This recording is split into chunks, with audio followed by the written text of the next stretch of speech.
नमस्कार. शक्तीपीठ विरोधी संघर्ष सभेच्या कामेरीमध्ये उपस्थित या राज्याचे माजी गृहराज्यमंत्री बंटी पाटील साहेब, सन्माननीय व्यासपीठ आणि उपस्थित बंधूंनो आणि भगिनींनो, आम्ही 200 किलोमीटरहून सोलापूर जिल्ह्यातून आलोय.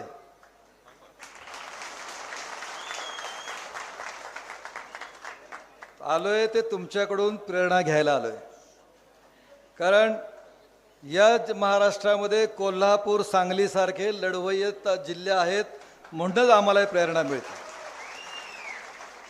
म्हणजे या गावामध्ये महिलांचा मोर्चा आम्ही पाहिला होता. आत्ता या संघर्ष समितीसाठी व्हिडिओ पाहिला होता आणि खरंच हे प्रेरणादायक आहे. ज्या गावामध्ये पुरुषाच्या जोडीला खांद्याला खांदा लावून महिला ज्यावेळी लढाईत उतरतात तेव्हा नक्की हा लढा यशस्वी होणार, यात काही वाद नाही. या भागामध्ये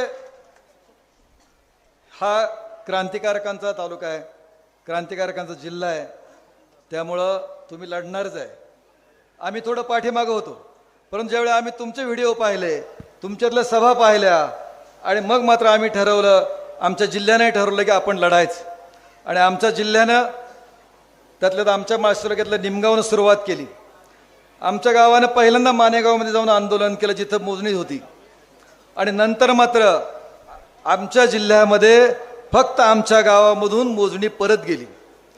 2 पोलिसांच्या पिंजऱ्याच्या गाड्या होत्या, 5-6 त्यांच्या दुसऱ्या गाड्यात, स्थानिक पोलीस स्टेशनचे मोटरसायकल आले, PSI, स्वतः प्रांत, स्वतः DYSP सगळे असून सुद्धा अख्खं गाव रस्त्यावर उतरलं.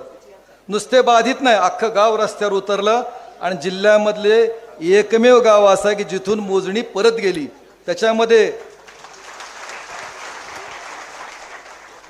एका ठिकाणी आम्ही सगळे होतो, परंतु 2 ठिकाणी मात्र आमच्या महिला भगिनींनी मशीन उचलून गाडीत ठेवायला लावली आणि एका ठिकाणी तर महिलांनी मशीनच गाडीतनं बाहेर काढू दिली नाही. ज्यावेळी अख्खं गाव एकत्र येतं, अख्खा भाग एकत्र येतो, त्यावेळी काय चमत्कार होऊ शकतो तर तो आमच्या गावाने करून दाखवलाय. आणि ज्यावेळी आपण 12 जिल्हे एकत्र येऊ, मी खात्रीनं सांगतो की या भागामध्ये शक्तीपीठ महामार्ग होणार नाही. कारण कोल्हापूर आणि सांगलीने ह्याच्यापूर्वी तिथलं अलाइनमेंट बदलली आहे, लढून बदलली आहे, संघर्ष करून बदलली. आता ही अलाइनमेंट आपण सगळे मिळून एकत्र येऊन लढू, एवढं खात्रीनं सांगतो. आमच्या जिल्ह्यामध्ये आमचा भाग, तुमचा भाग एकदम सुपीक आहे, पाण्याचा भाग आहे, परंतु आमच्या भागामध्ये दुष्काळी गाव आहेत. म्हणजे आमच्या माळशिरस तालुक्यामधली 22 गावं दुष्काळी आहेत. पिढ्यानपिढ्या या गावांना उन्हाळ्यामध्ये टँकरने पाणी द्यावं लागतं प्यायसाठी. आजही आमच्या गावामध्ये, त्या गावांमध्ये प्यायला पाणी नाही आहे. आजही टँकर चालू आहे. ह्या गावांना प्यायला पाणी द्यायला पाहिजे. म्हणजे 95 साली नीरा देवधरची घोषणा झाली धरणाची. नीरा देवधरचं कॅनॉल 30 वर्ष झाली, अजूनही आमच्या तालुक्यामध्ये झालेलं नाही. जर तो कॅनॉल झाला असता तर आमच्या भागातल्या ह्या दुष्काळी जी गावं आहेत त्यांना प्यायला पाणी आणि शेतीलाही पाणी मिळालं असतं. मग ह्या मूलभूत समस्या सोडवायला पाहिजेत. आमच्या शेजारी सातारा जिल्ह्यातलं मान खटाव आहे, ज्या भागातली लोक जगण्यासाठी आपली घरं गावं सोडून जातात, वसईला मातीकाम करतात, बँगलोर असेल, अलिबाग असेल, ह्या भागामध्ये रंगकाम करतात. म्हणजे ह्या भागातल्या लोकांचा जगण्याचा संघर्ष संपला नाही. ह्या मूलभूत समस्या सोडवायच्या सोडून जो मागणी नाही आणि गरज नसल्यास शक्तीपीठ महामार्ग पाहिजे कोणाला? याची कुणीच मागणी केली नाही, कुठंच केली नाही. महामार्ग पाहिजे कोणाला? शक्तीपीठ नाव म्हणजे देवधर्मासाठी नाव द्यायचे, देवधर्मासाठी. गोव्याला कोणता देव आहे व आपल्याला?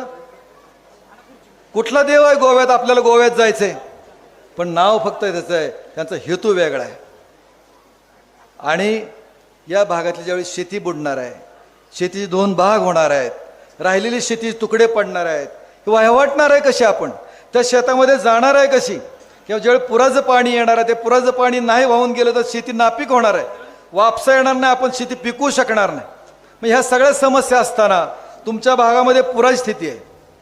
इथलं पुराचं पाणी ज्यावेळी पावसाळ्यात येतं त्यावेळी नदी जोड प्रकल्पाने ते पाणी आमच्या भागात आणा ना.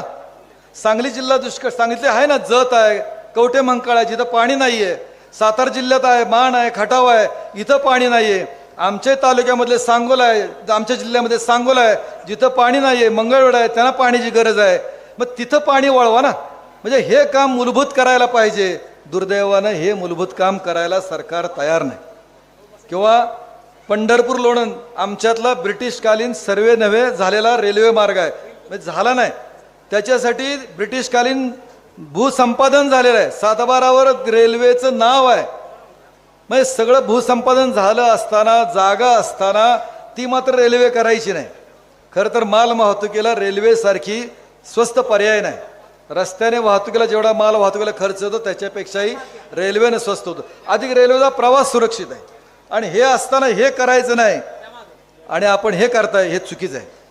त्यामुळं आपण सगळे मिळून या मार्गाला विरोध करू. आम्ही आहोतच, आमच्याबरोबर तुम्ही आहात, तुम्ही नेतृत्व करताय, त्यामुळे हे करावं एवढीच विनंती करतो आणि थांबतो. जय हिंद, जय महाराष्ट्र. धन्यवाद दादा. दादांच्या